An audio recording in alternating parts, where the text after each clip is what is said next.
Boiro ensalzou a carpintaría de Ribeira na xornada Patrimonio Mar impulsada por Agalcari. Afondouse na importancia desta forma de crear embarcacións e de mantela co paso do tempo. O Centro Social de Cabo de Cruz abriu as súas portas o venres para acoller a xornada Patrimonio Mar impulsada pola Asociación Galega de Carpintería de Ribeira. Diferentes charlas protagonizaron a tarde na que se afondou nesta forma tradicional de facer embarcacións con madeira. De poñer en valor e promocionar a construción naval en madeira. Eu son Pepe Sieira, non son un experto, non estou aquí por eso, pero o que me une a todos estos expertos da construción naval en madeira é a paixón que sinto polos barcos de calquer tipoloxía construídos en madeira. Decir tamén que estamos aquí por, entre outras cousas, no Cabo da Cruz, xa que todo o concello de Boiro, pero Cabo da Cruz en particular, foi cuna de importantes sagas de carpinteiros de Ribeira. O presidente da Agalcari, Ramón Collazo, destacou a axuda da Xunta e particularmente da Consellería do Mar para poder manter viva a carpintería de Ribeira co paso dos anos e recordou os seus inicios neste sector. Nós non éramos máis que carpinteiros de Ribeira traballando para xentes do mar, non era máis que eso.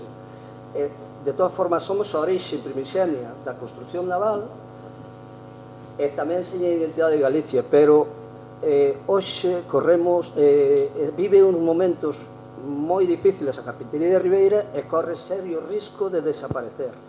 Polo que puxo sobre a mesa algúns dos problemas aos que se enfronta este oficio para manterse no futuro. Creación dun ciclo formativo desde os seus niveles máis básicos a día de hoxe inexistente, a aprobación favorable do Regulamento de Construción Naval en Madeira por parte da Dirección General da Marina Mercante, a diferencia discriminatoria no pasado en canto ás axudas, no baremo en canto ás axudas para a construción naval en función do material no que se construía. A necesidade que temos de modernización dos nosos asteleiros de unha maneira acorde aos tempos que vivimos. A falla de incentivos hacia unha construción medioambientalmente sostible, como é a nosa.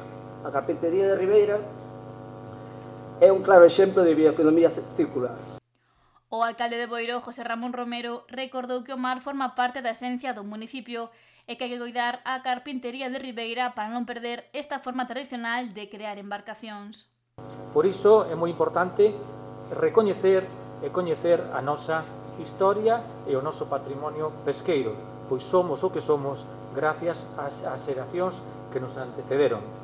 É unha destas cuestións que tanto nos define é a carpintería de Ribeira, unha arte dedicada á construción e á reparación de embarcacións da que seguro hoxe coñeceremos moito máis.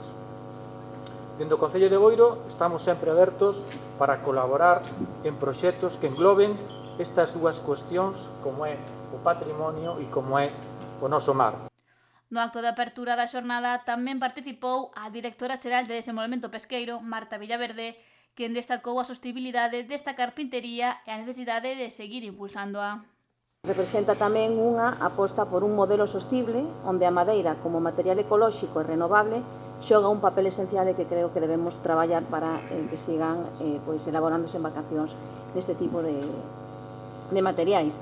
Os esteloiros que as elaboran, moito máis que lugares de traballo, pois son espazos de cultura viva onde a tradición e a innovación conflúen para preservar unha actividade que é vital para a nosa frota pesqueira, para o lecer marítimo e para a conservación do noso patrimonio flotante.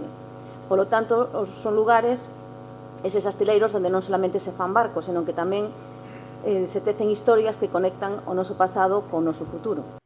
Na xornada participaron carpinteiros de Ribeira e afondouse en proxectos destacados na comarca, como a recuperación do estaleiro tradicional do Ciprián, en Outes, e a iniciativa que impulsará a Gamela para poñer en valor o patrimonio marítimo de Cabo de Cruz.